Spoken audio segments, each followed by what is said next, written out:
Hi friends, ఎలా ఉన్నారు? BC study circle free కోచింగ్కి అయితే నోటిఫికేషన్ ఇవ్వడం అయితే జరిగింది. ఎవరైతే గ్రూప్స్కి, ఆర్ఆర్బీ, రైల్వేస్కు, ఎస్ఎస్సి ఎగ్జామ్స్కు, బ్యాంక్ ఎగ్జామ్స్కు ప్రిపేర్ అవుతున్న వాళ్ళు లేదా కోచింగ్ తీసుకోవాలి అని అనుకుంటున్న వారు, అదేవిధంగా ఎలాంటి ఎంట్రన్స్ ఎగ్జామ్స్ లేకుండా ఫ్రీగా కోచింగ్ తీసుకున్న వాళ్ళకు ఇది ఒక సువర్ణ అవకాశం. సో ఎలాంటి డిలే లేకుండా ఫుల్ డీటెయిల్స్ ఈ వీడియోలో అయితే తెలుసుకుందాం.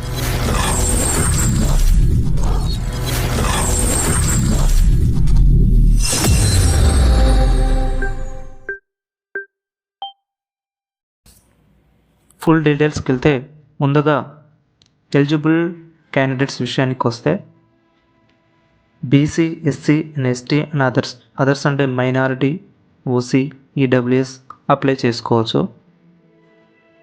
సో టోటల్ సీట్స్ విషయానికి వస్తే మొత్తం మీద మన తెలంగాణలో 12 బీసీ స్టడీ సర్కిల్స్ ఉన్నాయి. ప్రతి బీసీ స్టడీ సర్కిల్లో 100 సీట్స్ అవైలబుల్ ఉన్నాయి.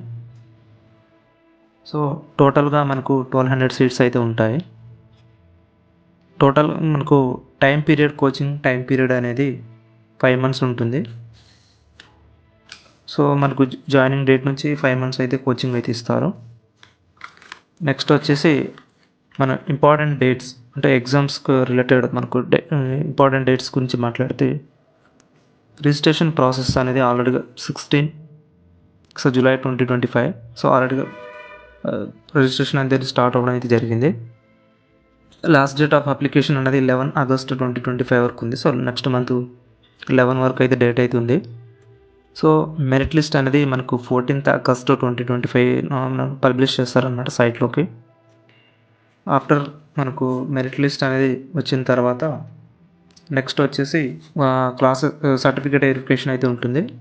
అది 18 నుంచి 21 August 2025 18 నుంచి 21 మధ్యలో జరుగుతుంది. సో నెక్స్ట్ వచ్చేసి క్లాసెస్ అనేది August 25 నుంచి అయితే స్టార్ట్ అవుతుంది. నెక్స్ట్ క్వాలిఫికేషన్ విషయానికి వస్తే సో డిగ్రీ కంప్లీట్ అయి ఉండాలి.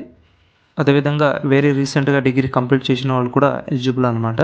సో ఇక్కడ మనం అబ్జర్వ్ చేస్తే ద మెయిన్ ఎలిజిబిలిటీ క్రైటీరియాకు వస్తే సో ఇక్కడ మీరు చూడొచ్చు, ఫ్యామిలీ యాన్యువల్ ఇన్కమ్ అనేది 1.5 lakh ఇన్ రూరల్ ఏరియా.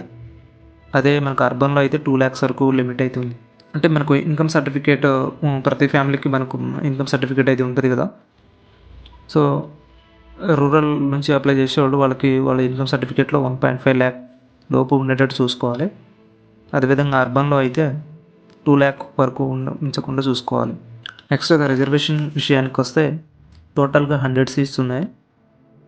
100 సీట్స్లో మనకు 33.1/3% ఉమెన్కి ఉంటుందన్నమాట. సో 3% PH కేటగిరీకి ఉంటుంది. ఓవరాల్గా మనం 100 సీట్స్లో 75% ఆఫ్ ద సీట్స్ అనేది ఓబీసీ వాళ్ళకి ఉంటుంది.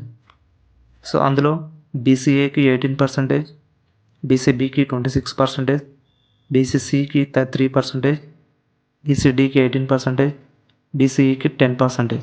అది ఎస్సీకి అయితే 15%, ఎస్టీకి 5%, అదర్స్కి 5%. అదర్స్ అంటే మైనారిటీస్, ఈడబ్ల్యూఎస్ వాళ్ళు వస్తారనమాట. సో మనం నెక్స్ట్ అప్లై చేసినప్పుడు మనకు ఎలాంటి డాక్యుమెంట్స్ అయితే అప్లోడ్ చేయాలో ఒక డీటెయిల్స్ అయితే ఇచ్చారు. సో ఎస్ఎస్సి మెమో ఒకటి, ఇంటర్ మెమో, డిగ్రీ మెమోస్ అయితే అప్లోడ్ చేయాలి. క్యాస్ట్ సర్టిఫికేట్ అయితే మస్ట్ అండ్ షుడ్. ఇంకోటి మెయిన్ ఏంటంటే ఇన్కమ్ సర్టిఫికేట్ ఆల్రెడీ పైన లాస్ట్ స్లైడ్లో నేను చెప్పినట్టుగా 1.5 lakh rural area, 2 lakh urban area. So మీ ఇన్కమ్ సర్టిఫికేట్లో ఆ లిమిట్ అనేది దాటకుండా అయితే ఉండాలి. సో ఆ ఇన్కమ్ సర్టిఫికేట్ కూడా లేటెస్ట్ ఈ ఇయర్ January 1 నుంచి ఉన్న ఏ ఇన్కమ్ సర్టిఫికేట్ అయినా వ్యాలిడే. ఒకవేళ ఎవరైతే అప్లై చేసుకోలేదో వాళ్ళు ఇప్పుడు మీ సేవలో అప్లై చేసిన 1 weekలో అయితే వచ్చేస్తుంది.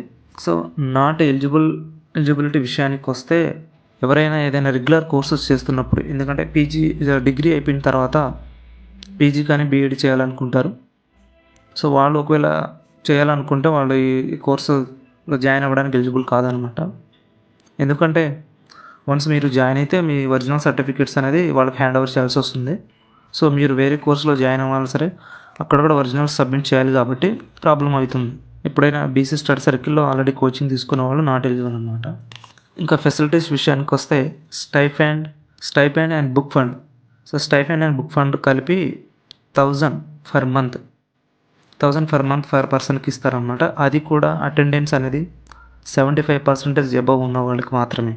ఎందుకంటే ఇన్స్టిట్యూట్లో అయితే బయోమెట్రిక్ అటెండెన్స్ అయితే ఉంటుంది.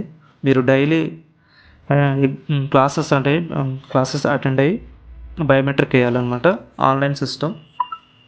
సో మీరు జస్ట్ జాయిన్ అయిపోయి బయట వేరే చోట చదువుకుందామంటే కుదరదు. ఖచ్చితంగా నేను క్లాసెస్ వింటాను, చదువుతాను, ఖచ్చితంగా కోచింగ్కి ప్రిపేర్ అవుతాను అనుకుంటే మాత్రమే వెళ్ళండి. సో అకామిడేషన్ విషయానికి వస్తే నోటిఫికేషన్లో అయితే అకామిడేషన్ గురించి ఏం మెన్షన్ లేదు. సో నా గెస్ ఏంటంటే రెసిడెన్షియల్ కాదు కాబట్టి మీరే బయట అకామిడేషన్ చూసుకోవాలి. సో సెలక్షన్ ప్రాసెస్కి విషయానికి వస్తే ఎవరైనా రీసెంట్గా డిగ్రీ కంప్లీట్ చేసి మంచి పర్సంటేజ్ ఉంటే వాళ్ళకు మాత్రం ఖచ్చితంగా సీట్ అయితే వస్తుంది. ఎందుకంటే సో డిగ్రీలో హైయెస్ట్ పర్సంటేజ్ ఉన్న వాళ్ళకి సీట్ అయితే కన్ఫామ్గా వస్తుంది. మినిమం 75% అబవ్ ఉన్నవాళ్ళు, 75% అబవ్ ఉన్న వాళ్ళకి అయితే ఖచ్చితంగా సీటు గ్యారంటీగా వచ్చే అవకాశం అయితే ఉంది.